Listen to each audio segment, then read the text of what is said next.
Pakiramdam sa binahaging post ng kapatid ni Lerma Lulu ang sakit pa din ng pagkawala ng kanyang ate. Lalo na ngayong araw ng undas na kung saan inaalala ang mga mahal sa buhay na pumanaw. Ayon sa kapatid ni Lerma na si Leslie, kung noong nakaraan kasama pa nila ang kanilang ate Lerma sa pagsisindi ng kandila sa kanilang mga pamilyang pumanaw, ngayon naman ay isa na ang kanyang ate sa mga kanilang sisindihan ng kandila. Kalungkot lang yung dapat kasama ka sa tuwing undas, ngayon isa ka na sa sinisindihan ng kandila.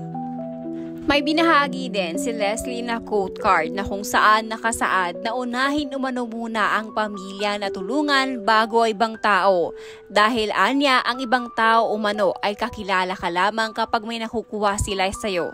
Ang problema nga lang daw ay tinulungan mo na nga ang tao, tutuklawin ka pa, patalikod.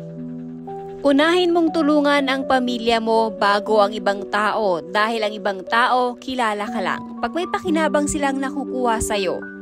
Worst is yung tinulungan mo na gusto ka pang higitan at tutuklawin ka pa, patalikod.